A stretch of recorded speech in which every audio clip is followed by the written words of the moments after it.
अखिल महाराष्ट्र बेरड रामोशी समाज कृती समितीच्या वतीने पुणे जिल्हाधिकारी कार्यालयावर विविध प्रलंबित मागण्यांसाठी भव्य धडक मोर्चा काढून आंदोलन करण्यात आले। या आंदोलनात हजारोंच्या संख्येने रामोशी समाजातील महिला आणि पुरुष सहभागी झाले।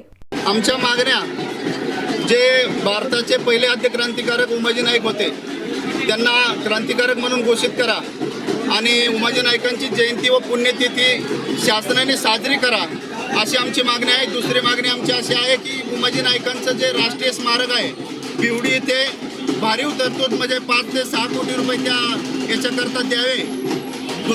तिसरी मागणी आमची अशी आहे की जे आमच्या नाईक समाजाला आणि रामोशी समाजाला ज्या जमिनी मिळल्या होत्या, ज्या वतनं मिळली होती ती वतनं काही गावगुंड व महाराष्ट्रातील पुढारी जे असतील मोठे मोठे त्यांनी ती लुबाडलेले आहेत, तर ती परत मिळावी। काही निम्म्या जमिनी सरकारकडे जमा आहेत त्या जमिनी आम्हाला परत मिळाव्यात। आणि बाकीची जी आमची चौथी मागणी जी आहे आमची आरक्षणाची मागणी आहे। आमचा जो समाज आहे इंटीमध्ये आहे तर तो AC मध्ये समाविष्ट व्हावा ही आमची मागणी आहे। आमच्या आता 28 तारखेला सातारा येथे मोर्चा झाला, लोकशाही मार्गाने झाला। सोलापूर येथे लोकशाही मार्गाने झाला, इथं सुद्धा लोकशाही मार्गाने झाला। अजून 2 मोर्चे आमचे आहेत। नाशिक इथे लोकशाही मार्गाने मोर्चा होणार आहे आणि मुंबईचाही मोर्चा लोकशाही मार्गाने होणार आहे।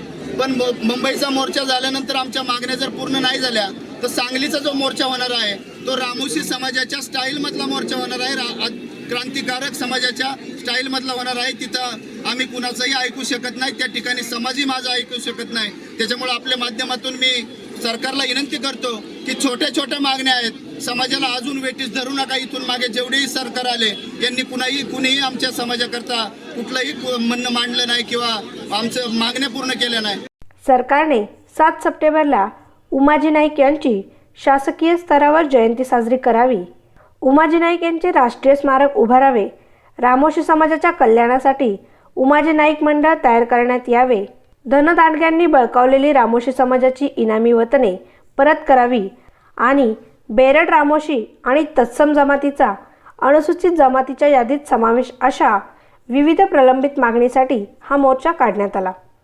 हा मोर्चा आद्यक्रांतीवीर राजे उमाजी नाईक यांची जयंती शासकीय व निमशासकीय कार्यालयामध्ये साजरी व्हावी या संदर्भात हा मोर्चा होता। तसेच आद्यक्रांतीवीर उमाजी नाईक यांना रामोशी समाज आद्यक्रांतिक म्हणत असला तरी सरकारने आद्यक्रांतिक घोषित करावं याकरता हा मोर्चा होता। ह्या मोर्चाची स्थिती लोकशाही पद्धतीने आत्ता चालू आहे आणि आता 3 तारखेचा मोर्चा पुणे इथे होता। आमच्या पुढच्या ह्या मागण्या मान्य नाही झाल्या तर आमची पुढची दौलतनाना अध्यक्ष यांच्या अध्यक्षतेखाली तीव्र अशा प्रकारचं आंदोलन महाराष्ट्रभर आम्ही छेडू। आजचा पुणे जिल्ह्याचा जिल्हा कलेक्टर कचेरीवर जो मोर्चा होता तो एक ऐतिहासिक मोर्चा म्हणावा लागेल। रामोशी समाजाचा हा पहिल्यांदा एवढा मोठा भव्य मोर्चा होता। आत्ताच्यापर्यंतच्या बाकीच्या मोर्चापेक्षा हे मोर्चाकडं आम्ही वेगळ्या पद्धतीने ह्यासाठी पाहतो की प्रत्येक रामोशी समाज हा मनाच्या पासून बिंबीच्या देठापासून त्यात सहभागी होता आणि ज्या राजानं या देशामध्ये पहिली क्रांती केली त्या राजाला आजही इतिहासात वंचित आहेतच, परंतु जयंती आणि पुण्यतिथी व्हावी ही आमची प्रामुख्याने मागणी आहे। ह्या मागणीसाठी प्रचंड जनसमुदाय या ठिकाणी आला होता आणि त्याबरोबर इतरही ज्या मागण्या आहेत SC कॅटेगरीमध्ये समाजाला त्या ठिकाणी सामील करण्यात यावं, त्यानंतर भरीव असा निधी उमाजी त्या स्मारकासाठी मिळावा, त्यानंतर उमाजी नाईक समाजाचं महामंडळ असावं, त्यानंतर वतनी जमिनी ज्या आहेत त्या आजही शासन दरबारी निम्म्यापेक्षा जास्त आहेत आणि धनदांडग्यांनी काही घेतलेल्या आहेत त्या पुन्हा मिळाव्या ह्या मागणीसाठी या ठिकाणी रामोशी समाज प्रचंड ताकदीने मनापासून या ठिकाणी जमला जाणार होता।